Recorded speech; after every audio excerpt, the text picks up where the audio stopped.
지난주부터 아브라함에 대해서 보는데요.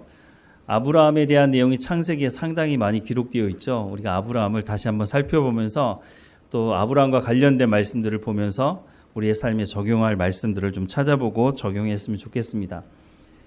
지난주에 이어서 계명부터 좀 보도록 하겠습니다. 창세기 17장에 보면 하나님께서 아브라함을 부르시고 언약하시면서 이름을 아브람에서 아브라함으로 바꾸시죠. 그 본문의 말씀이 17장 1절부터 말씀인데요. 우리 같이 한번 읽어보겠습니다. 아브라함이 99세 때에 여호와께서 아브라함에게 나타나서 그에게 이르시되 나는 전능한 하나님이라 너는 내 앞에서 행하여 완전하라. 내가 내 언약을 나와 너 사이에 두어 너를 크게 번성하게 하리라 하시니 아브라함이 엎드렸더니 하나님이 또 그에게 말씀하여 이르시되 보라 내 언약이 너와 함께 있으니 너는 여러 민족의 아버지가 될지라. 이제 후로는 내 이름을 아브람이라 하지 아니하고 아브라함이라 하리니 이는 내가 너를 여러 민족의 아버지가 되게 함이니라. 내가 너로 심히 번성하게 하리니 내가 내게서 민족들이 나게 하며 왕들이 내게로부터 나오리라. 내가 내 언약을 나와 너 및 내 대대 후손 사이에 세워서 영원한 언약을 삼고 너와 내 후손의 하나님이 되리라.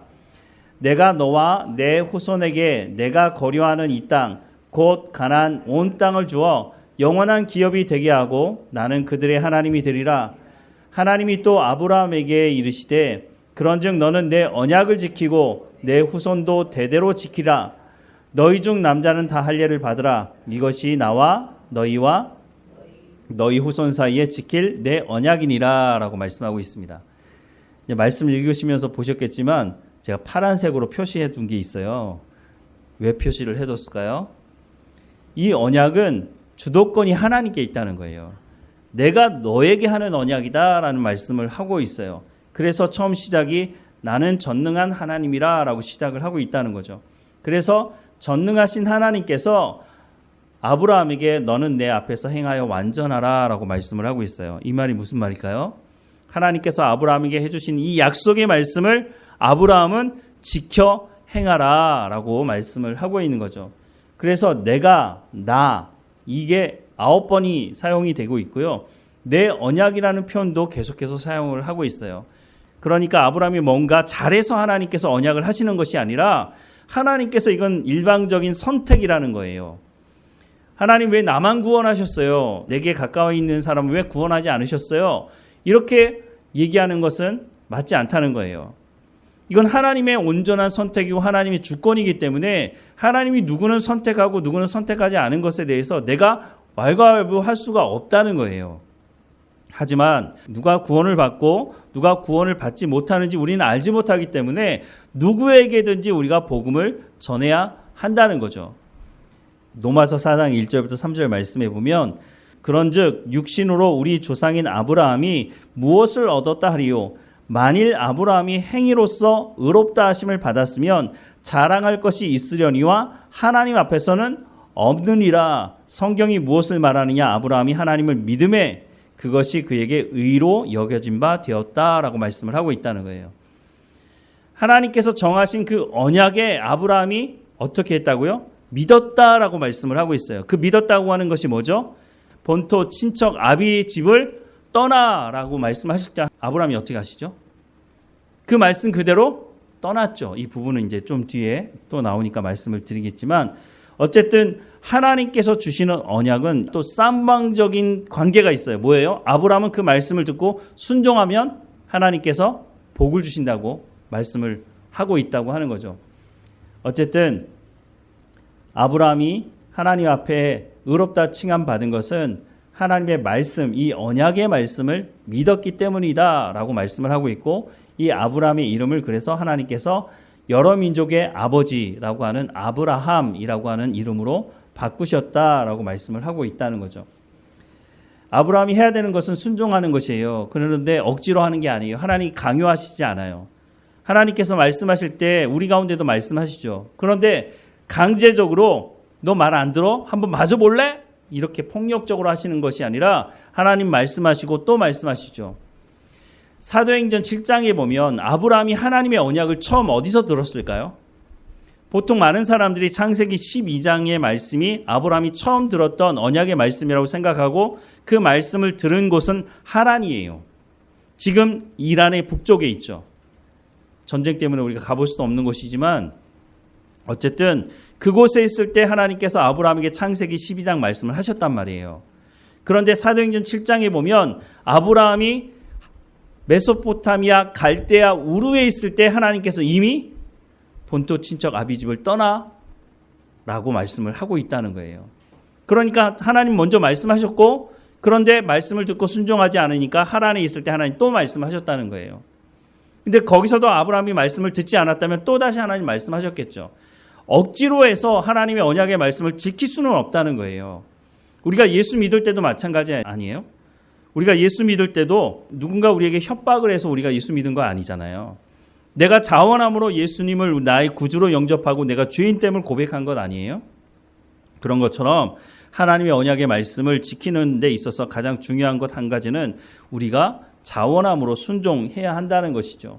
그래서 아브라함이 하나님 앞에 엎드렸고 너는 내 언약을 지키고 내 후손도 지키라라고 말씀하는 것은 네 후손들도 그렇게 지킬 수 있도록 아브라함이 어떤 삶을 사느냐가 참 중요하다는 것을 또 우리가 알 수 있는 거죠. 사레도 사라로 이름이 바뀌었죠.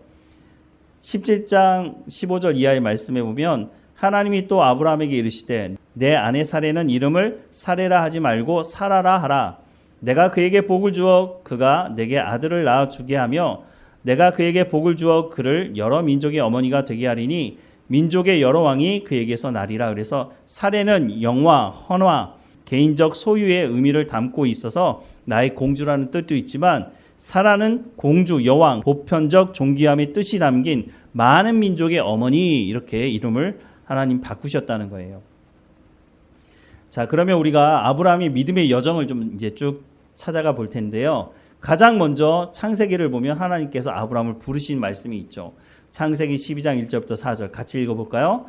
여호와께서 아브라함에게 이르시되 너는 너의 고향과 친척과 아버지의 집을 떠나 내가 내게 보여줄 땅으로 가라. 내가 너로 큰 민족을 이루고 내게 복을 주어 내 이름을 창대하게 하리니 너는 복이 될지라.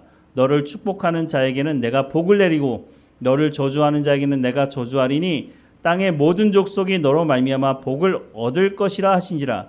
이에 아브라함이 여호와의 말씀을 따라갔고 롯도 그와 함께 갔으며 아브라함이 하란을 떠날 때 75세였더라. 아까 뭐라고 말씀했어요? 고향과 친척과 아버지의 집을 떠나. 어쨌든 하나님께서 아브라함에게 이 언약의 말씀을 두 번째 하는 것이지만 어쨌든 이 언약의 말씀을 다시 하셨고 이 말씀을 듣고 아브라함은 고향과 친척과 아버지의 집을 떠나게 됩니다. 자, 그래서 1절 말씀에 보면 여호와께서 아브라함에게 말씀하신 거예요. 아브라함이 하나님께 요구한 것이 아니고 하나님께서 아브라함에게 말씀하셨다고 하는 것. 이거 참 중요한 겁니다. 이게 왜 중요하냐면요. 우리는 구원에 대해서 얘기할 때요. 세상의 다른 모든 종교들과 개신교에서 말하는 기독교에서 말하는 이 구원과 차이가 있어요. 세상의 거의 모든 종교가 말하는 구원은요. 내가 중심이에요. 내가 열심히 해야 돼요. 내가 열심히 봉사해야 되고 내가 열심히 뭔가 내놓아야 되고 내가 열심을 내서 선을 행하면 내가 구원받을 수 있다고 얘기를 해요. 거의 모든 종교가 이걸 얘기해요. 여러 번 말씀을 드렸지만 우리가 잘 알고 있는 심청전 있잖아요. 심청전에 기본적으로 깔고 있는 사상도요. 바로 이것이에요. 이게 기복주의의 가장 핵심적인 것이기도 해요. 기복주의가 뭐예요? 내가 열심을 다해서 신을 감동시키는 거예요. 그러니까 새벽에 정한수 떠놓고 비는 거예요. 지극정성을 다하는 거죠. 신봉사의 눈이 떠지기 위해서 뭐가 필요해요? 공양미 300석이 필요한 거예요. 그게 지극정성을 다하는 표현인 거예요. 물질로, 말로만 지극정성으로 끝나는 게 아니에요. 물론 없는 사람들은 정한수를 떠놓고 손을 빌지만 있는 사람들은 뭔가 내놓는 거예요. 물질이 자기의 마음이라고 그러잖아요. 돈이 있는 곳에 자기의 마음이 있어요. 그러니까 많은 것을 내놓으면 그것이 내 정성이라고 생각을 하는 거죠. 또 아니면 열심히 뭔가 선을 행함으로 내가 다음 세대에 다시 태어날 수 있다면, 불교에서 얘기하는 거죠. 내가 뭔가 열심히 해야 사람으로 태어난다는 거예요. 내가 악을 행하거나 잘못 행하는 행동이 있으면 벌레나 동물로 태어난다고 주장하는 것이 기본적으로 여기 깔려져 있는 거죠. 기복주의도 그런 거예요. 지극정성을 다해야 된다는 거죠. 우리가 이것을 잘못 받아들이면요, 신앙생활을요 그런 식으로 하는 경우가 있어요. 하나님은 내가 열심히 뭘 해야 나를 사랑하시는 분이야. 여러분 자녀들 뭔가 부모의 마음을 기쁘게 하려고 열심히 해야 여러분 사랑하시나요? 그래야 학교 보내주고 밥 먹여주나요? 아니잖아요. 내 자식이기 때문에 내가 열심히 가르치려고 하는 거예요. 내 자식이 공부하겠다고 하면은요, 빚을 내서라도 공부시키려고 하는 게 부모잖아요. 하나님과 우리와 관계는 그런 관계라는 거예요. 성경이 말해주는 하나님과 우리와 관계. 그래서 예수님께서 화목제물이 되셔서 십자가에서 죽으신 거예요. 그리고 하나님과 우리가 하나된 관계가 되고 우리가 하나님을 뭐라고 부를 수 있게 됐어요? 아빠, 아버지라고 부를 수 있게 되었다고 말하고 있잖아요. 그런데 신앙생활하면서 이런 기복주의나 내가 지극정성을 다해야 하나님께서 감동을 받아서 내 기도에 응답해 주실 거고 내가 잘 살고 성공할 수 있도록 해줄 거야 라고 생각하는 것은 성경이 말해주는 말이 아니라는 거예요. 그런데 우리가 신앙생활하면서도요, 카톨릭이 면죄부를 판 그것에 대해서 지적하면서도 그와 비슷한 생각을 하면서 신앙생활을 하려고 한다는 거예요. 물론 우리가 예수님 믿고 나서는요, 이전에는 선한 삶을 살지 않았어도 예수님 믿고 나면요, 선한 삶을 살라고 말씀하고 있어요. 그래서 마태복음 5장의 소금과 빛에 대해서 얘기하면서 뭐라고 말씀하세요? 너희의 착한 행실을 통해서, 그게 뭐예요? 하나님의 말씀대로 순종하는 선한 삶을 통해서 세상 사람들이 우리의 삶을 보고 하늘에 계신 아버지께 영광을 돌릴 수 있도록 하라고 말씀하고 있죠. 에베소서 말씀에도 보면요, 구원받은 성도들이 어떻게 살아가라고 말씀하시냐면 선한 행동을 하라고 말씀하고 있다는 거죠. 선한 행동을 해야 구원받는 것이 아니라 우리가 하나님의 값없이 주시는 은혜로 말미암아 구원받았기 때문에 그 은혜에 감사하고 뿐만 아니라 하나님의 백성대로 살아가는 것은 하나님의 말씀에 순종하는 것이고 선을 행하는 삶을 살아가야 하기 때문에 우리가 선을 행하며 살아가는 것이에요. 선을 행해야 구원받는 것이 아니라 구원받았기 때문에 선을 행하라고 말씀을 하고 있다는 거예요. 그래서 여호와께서 아브라함에게 말씀하셨다는 게 중요한 거예요. 우리가 무엇인가 해서 하나님의 감동을 얻어내서 무엇인가 얻어낸 것이 아니라 하나님께서 아브라함에게 말씀하셨듯이 하나님께서 오늘 우리에게 말씀하고 있다는 거예요. 그 내용이 무엇인지에 대해서 우리가 이제 살펴볼 건데요. 그래서 하나님의 은혜, 구원, 에베소서 2장 8절부터 9절에 보면요, 너희는 그 은혜에 의하여 믿음으로 말미암아 구원을 받았으니 이것은 너희에게서 난 것이 아니요 하나님의 선물이라 라고 말씀하세요. 행위에서 난 것이 아니니 이는 누구든지 자랑하지 못하게 함이라 라고 분명히 성경에 말씀하고 있는데, 중세 카톨릭이 자국의 언어로 성경을 읽지 못하게 만들고 성경을 가르치지 않으니 성경에 이 말씀이 있는지 일반 사람들이 알 리가 있나요? 그런데 신부들이나 교황이 뭐라고 얘기했어요? 야, 면죄부 사. 이 면죄부 사면 너희 구원받을 수 있어 라고 얘기를 하니까, 종교 지도자들이 그렇게 얘기하니까 그런 줄 알았죠. 그래서 돈 주고 면죄부 샀죠. 그래서 그 돈 가지고 뭐 했어요? 유럽에 가면 거대한 성당, 베드로아 성당 짓는데 수백 년이 걸리고 지금도 수리하면서 계속 짓는 거예요. 그런 거 전왔단 말이에요. 근데 거기에 지금 예배하는 사람이 있어요? 관광지가 됐잖아요. 저도 안 가봐서 모르겠지만 많은 사람들이 그거 보려고 가요. 거기 예배하는 곳이 아니란 말이죠.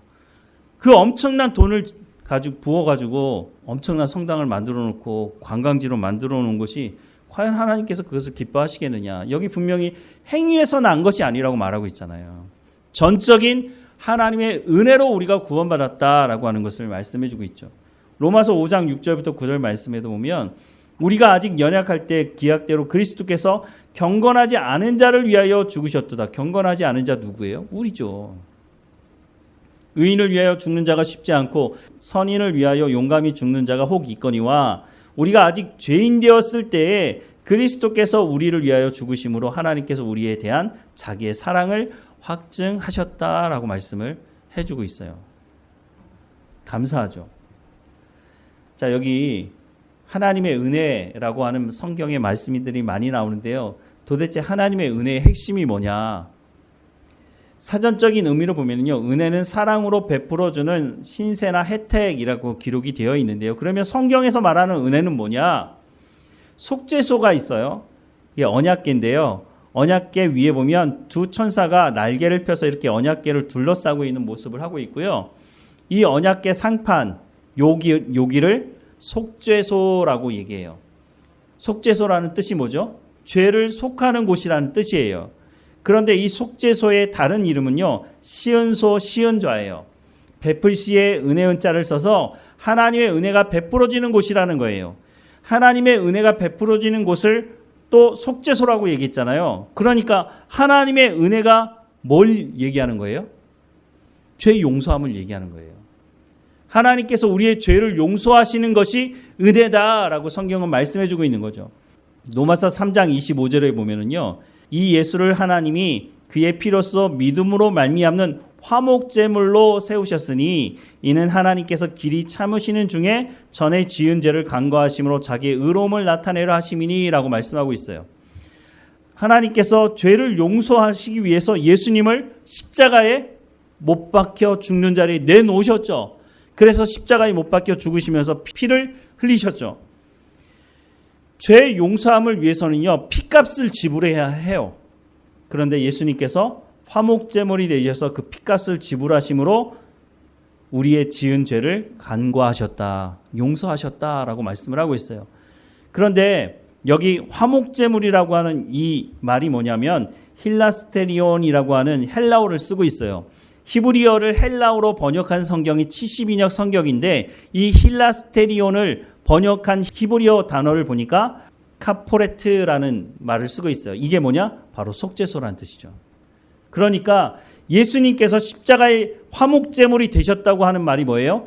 예수님께서 십자가에서 우리의 죄를 용서하기 위해서 제물이 되셨다라고 하는 것을 말씀해 주고 있는 거죠.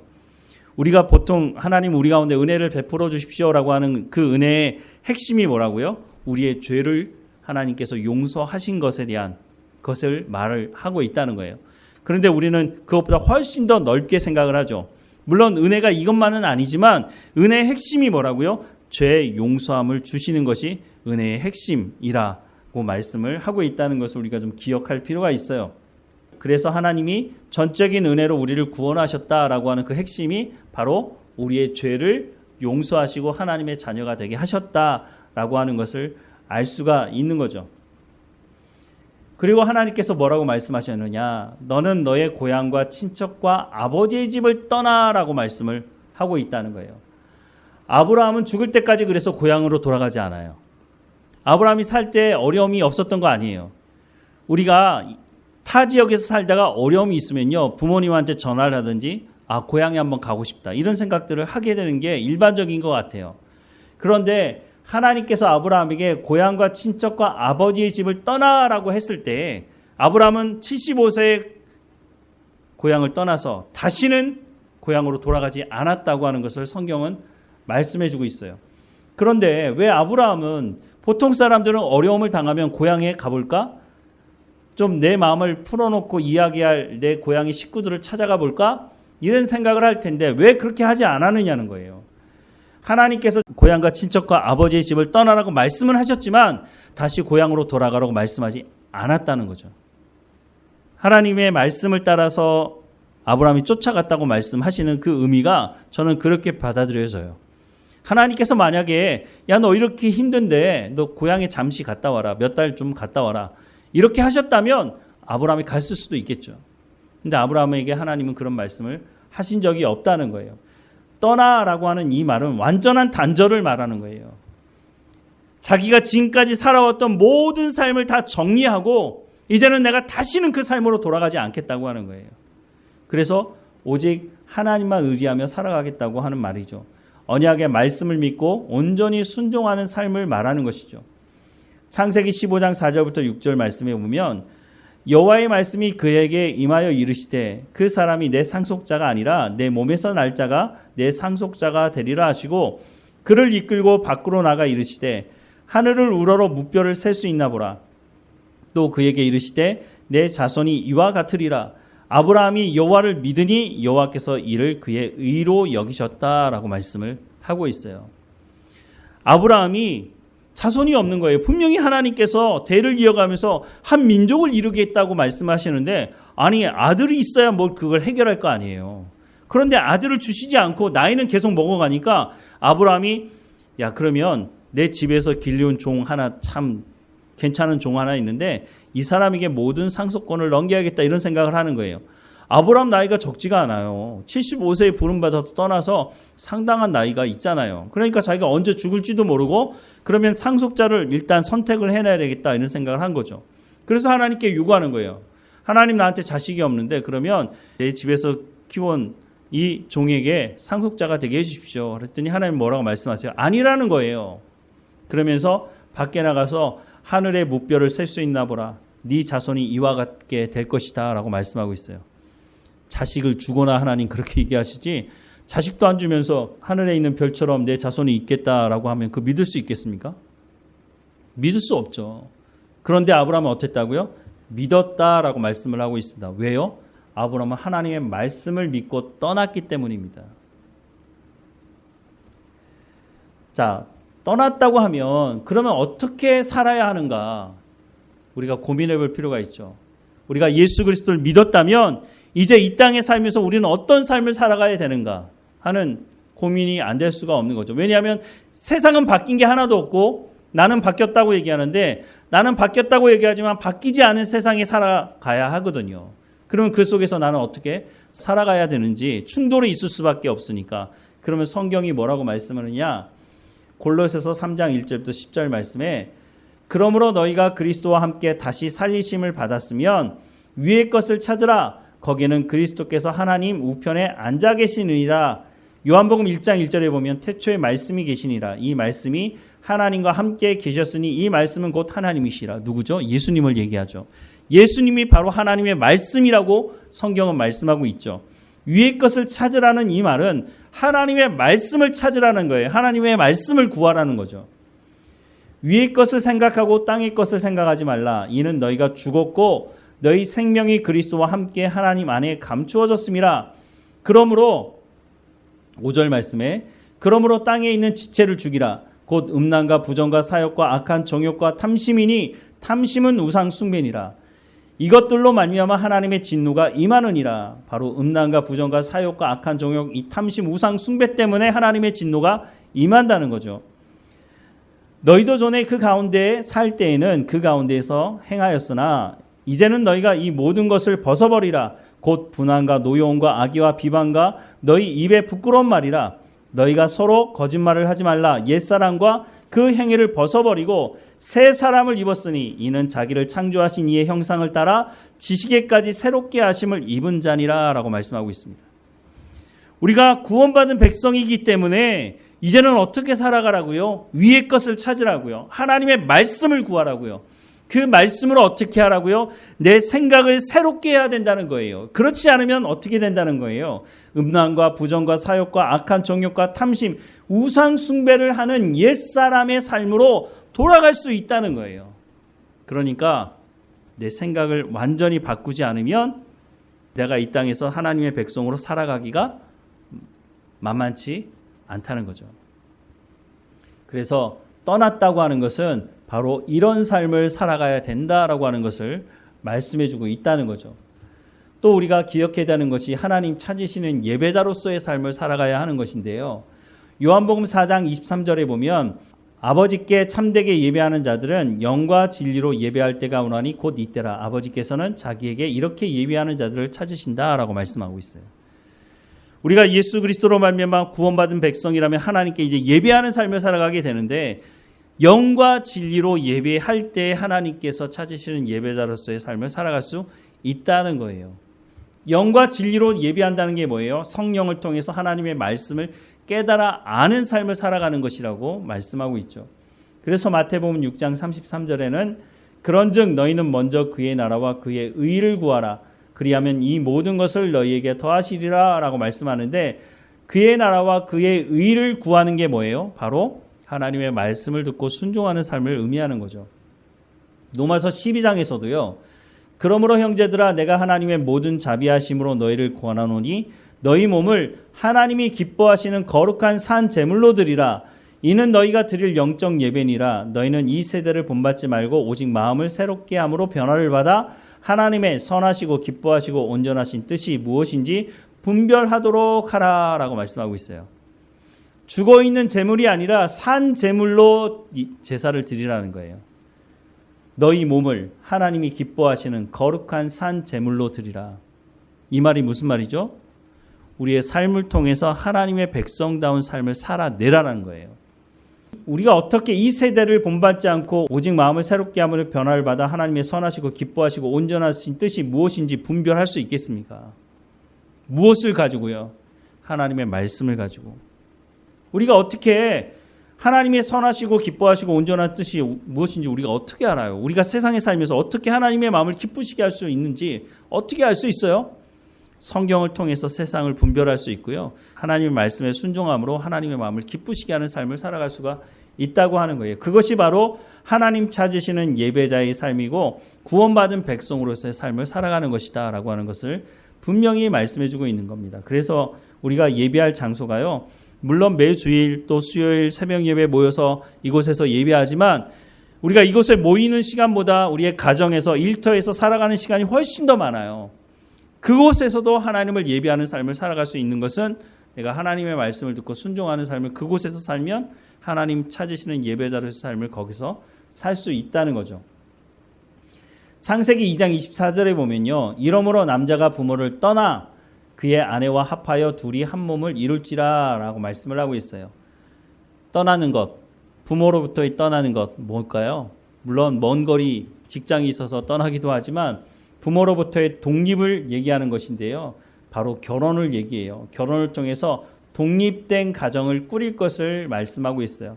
이렇게 독립된 가정을 꾸린다는 것은요. 끊임없이 세상 말로 빨대를 부모님한테 대고 거기서 뭔가 이렇게 계속해서 공급받으며 살아가는 것을 말하고 있지 않아요. 물론 부모님들은 자녀들에게 반찬 한 가지라도 더 많은 것을 주고 싶어하는 마음이 있죠. 그것을 얘기하는 것이 아니에요. 끊임없이 경제적으로든지 무엇이든지 부모에게 그냥 의지하는 거예요. 무슨 일만 있으면 전화하는 거죠. 전화해서 뭐 필요하다. 애들이나 그렇게 하는 것이지 결혼을 했다면 독립을 해야 된다는 거예요. 물론 여러 가지 경제적이고 어려운 상황이 있을 때는 도움을 구하기도 하지만 어쨌든 가정을 이루는 것은 새로운 시작을 해야 한다고 하는 것을 성경이 말씀하고 있고요. 갈라디아서 2장 20절 말씀에 내가 그리스도와 함께 십자가에 못 박혔나니 그런즉 이제는 내가 사는 것이 아니요 오직 내 안에 그리스도께서 사시는 것이라. 이제 내가 육체 가운데 사는 것은 나를 사랑하사 나를 위하여 자기 자신을 버리신 하나님의 아들을 믿는 믿음 안에서 사는 것이다. 또 고린도후서 5장 17절에 그런즉 누구든지 그리스도 안에 있으면 새로운 피조물이라. 이전 것은 지나갔으니 보라 새 것이 되었도다. 우리가 예수 믿고 나서는요. 이전에 내가 살아왔던 모든 삶의 방식, 생각, 모든 것과 단절해야 된다는 거예요. 그것이 바로 떠나는 것이라는 거예요. 아브라함이 하나님의 말씀을 듣고 고향과 친척과 아버지의 집을 떠났다고 하는 것은 다시는 내가 예전 삶으로 돌아가지 않겠다는 거예요. 아브라함의 아버지 데라가 뭐 하던 사람이에요? 우상을 만들어서 팔던 사람이었어요. 여호수아서 24장에 보면요. 아브라함의 아버지 데라가 우상을 섬기던 사람이었다고 말을 하고 있어요. 그러니까 아브라함이 하나님의 말씀을 듣고 고향과 친척과 아버지의 집을 떠났다고 하는 것은 가장 중요한 핵심적인 의미가 뭐예요? 우상 숭배로부터 완전히 떠났다는 거죠. 그런데 내가 예수 믿는다고 하면서 기복주의, 신앙을 따라서 살아간다? 하나님이 그런 분이라고 세상에서 말하는 세상에서 지극 정성을 다해야 응답해주는 그런 신 앞에 구슬하고 점을 치고 하는 그 사람들과 똑같은 마음을 가지고 하나님을 대하고 있다면 하나님 참 답답해 하시는 거죠. 하나님은 그런 분이 아니라는 거예요. 하나님은 내가 필요한 것은요. 하나님께서 시기적절하게 가장 하나님께서 내 가운데 필요한 것을 주세요.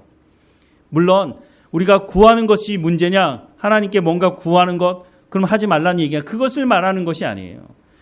우리가 지극정성을 다해야 하나님 응답하시는 것은 아니라는 거예요. 중요한 것은요, 내가 하나님의 자녀가 됐기 때문에 하나님의 자녀다운 삶을 살아가면 하나님께서 필요한 것들을 다 공급해 주신다고 말씀하고 있잖아요.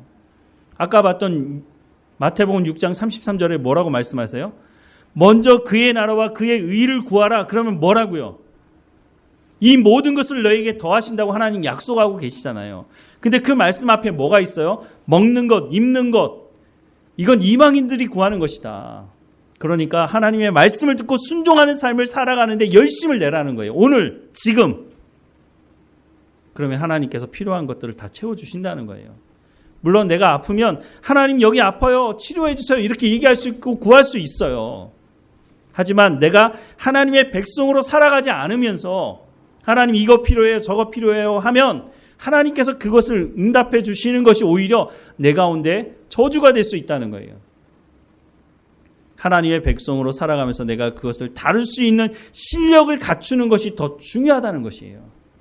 그래야 하나님께서 주실 때 그것을 시기적절하게 지혜롭게 사용할 수가 있다는 거죠. 무조건 성공하고 무조건 돈만 많으면 그러면 성공하고 하나님께서 복을 주신 것이냐? 저는 그렇게 생각하지 않습니다. 성경은 그렇게 말씀하고 있지 않아요.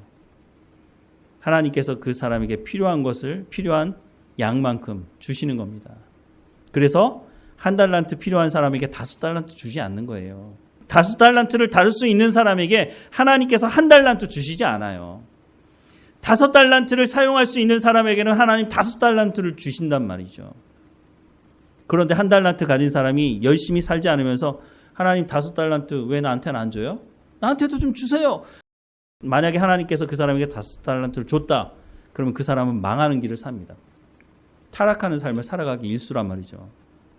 그래서 우리가 무조건 하나님께 구하는 것이 맞는 게 아니라 구하기 전에 하나님의 백성다운 삶을 살아가라고 성경이 말씀하고 있으니 세상으로부터 떠나서 하나님의 말씀을 따라서 하나님의 백성다운 삶을 살게 되면 내 신앙이 성숙하면 하나님 거기에 필요한 것들을 공급해 주신다고 성경은 말씀해 주고 있다는 것을 우리가 기억해야 합니다. 그래서 고향과 친척과 아버지의 집을 떠나는 것이 아브라함에게만 해당되는 것이 아니라 오늘 신앙생활하는 우리에게도 세상과의 단절, 세상의 생각으로부터 세상이 말하는 것으로부터 단절하고 하나님의 말씀으로 우리의 생각을 새롭게 함으로 하나님의 백성다운 삶을 날마다 살아가는 것이 중요하다라고 말씀을 해주고 있다는 것입니다. 오늘은 여기까지 보겠습니다. 기도하겠습니다. 사랑하는 하나님, 아브라함이 하나님의 언약의 말씀을 듣고 고향과 친척과 아버지의 집을 떠나서 다시는 그 자리로 돌아가지 않았다고 말씀하는 것을 보았습니다. 우상을 숭배했던 그 집으로 다시 돌아가지 않고 하나님의 언약의 말씀만 믿고 물론 삶 가운데 어려움이 닥치기도 했지만 실수하기도 했지만 그럴 때마다 하나님 다시 말씀하실 때 그 언약의 말씀을 믿고 하나님의 말씀을 따라 순종하며 살아갔던 아브라함처럼 오늘 우리도 하나님의 언약의 말씀을 붙들고 살아가는 삶이 될 수 있도록 인도해 주옵소서. 때로는 우리가 하나님 앞에 필요를 구하지만 하나님 우리가 하나님의 백성다운 삶을 살아가면서 하나님께 구하게 하시고 또한 하나님께서 우리 가운데 주신 말씀을 따라 순종함으로 우리가 우리의 손과 발을 통해서 하나님의 그 선하심을 드러내므로 세상 사람들이 하나님 아버지께 영광을 돌릴 수 있도록 우리의 삶을 주관하시고 인도해 주옵소서. 그래서 날마다 우리 가운데 성령의 충만함을 허락해 주옵소서. 우리에게 주시는 그 성령의 충만함을 가지고 우리가 하나님 말씀에 순종하게 하시옵소서. 하나님 우리의 몸의 연약함도 고백합니다. 우리의 삶의 문제도 하나님께 고백합니다. 하나님 담당해 주시고 우리는 하나님의 백성다운 삶을 살아갈 수 있도록 우리 가운데 건강함을 주시고 우리 가운데 지혜와 명철을 허락해 주시고 필요한 물질도 하나님 필요한 힘도 우리 가운데 부어 주옵소서. 그래서 이 모든 것을 통해서 하나님의 영광만 드러내는 우리의 삶이 될 수 있도록 은혜를 베풀어 주옵소서. 늘 우리와 함께 하시는 하나님께 감사하고 예수 그리스도의 이름으로 기도드립니다. 아멘.